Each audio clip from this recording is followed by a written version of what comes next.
Assalamualaikum warahmatullahi wabarakatuh. Perkenalkan, nama saya Daniel Ramadan, jurusan Pendidikan Vokasional Teknik Mesin angkatan tahun 2020, kelas B. Video ini bertujuan untuk memenuhi salah satu tugas mata kuliah listrik dan elektronika dasar tentang mengecek komponen elektronika menggunakan multitester. Baik, komponen pertama yang akan kita ukur adalah dioda. Dioda ini memiliki fungsi seperti katup dalam elektronika. Fungsinya yaitu mengalirkan dan menutup arus. Biasanya dioda ini kita temukan dalam komponen rangka radio, televisi, sound system, dan lain-lainnya. Dioda ini memiliki banyak jenis, dan jenis ini merupakan jenis yang paling umum, yaitu karbon. Seperti biasanya bahwa kedua kutub positif dan negatif ini akan menjadi titik ukur untuk melihat apakah dioda ini masih layak digunakan atau tidak. Dan untuk mengetahui nilai maksud saya kutub positifnya, bisa dilihat bahwa kutub positif tidak memiliki garis pada ujung polikarbonnya, yaitu sebelah kanan dari saya. Dan kutub negatif adalah sebelah kirinya. Sekarang kita nyalakan multitester. Sebelumnya multitester sudah terkalibrasi dan jarum sudah menunjukkan ke angka 0. Ya, artinya semua benda siap digunakan. Sekarang kita akan hubungkan kabel merah dengan kutub negatif ini. Dan jika saya sambungkan kutub positif dengan kabel hitam ini dan kedua kabel ini disatukan serta jarum bergerak, maka bisa disimpulkan bahwa dioda ini masih layak digunakan. Ya, bisa dilihat jarum bergerak, dan maka saya simpulkan dioda yang satu ini masih layak untuk digunakan. Ya, kita lanjut pada komponen berikutnya, yaitu transistor dengan tipe A1015. Transistor ini bertipe PNP. Biasanya kita temukan pada kabel audio jack ataupun sound system, berfungsi untuk menyimpan arus dan mengalirkannya. Pada transistor ini berbeda dengan dioda yang kita ukur sebelumnya.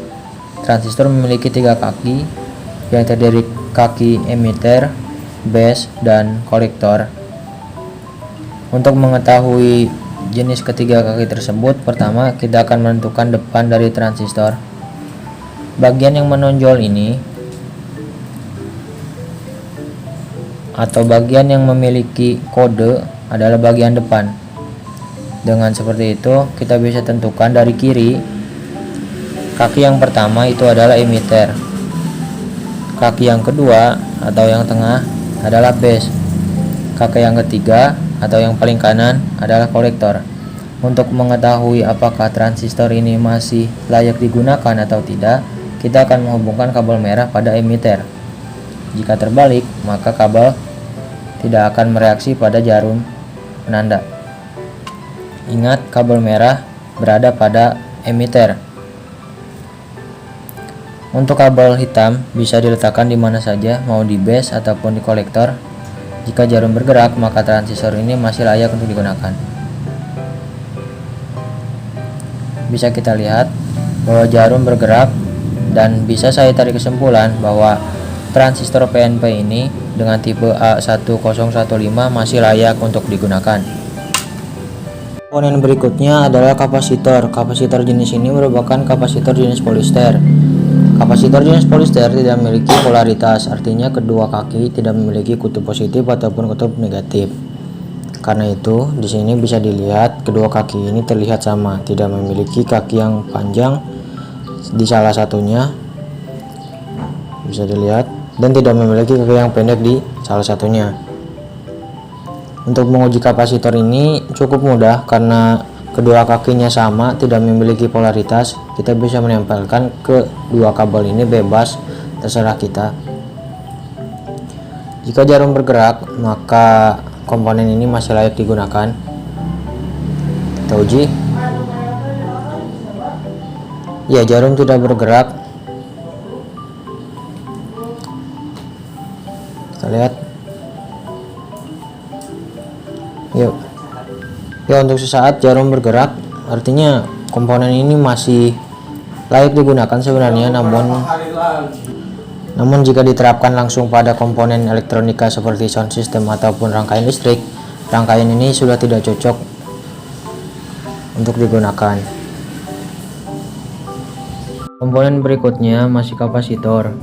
Sama seperti kapasitor sebelumnya, kapasitor ini memiliki dua kaki. Kaki yang pertama kaki positif, kaki yang panjang, dan kaki yang negatif adalah kaki yang lebih pendek.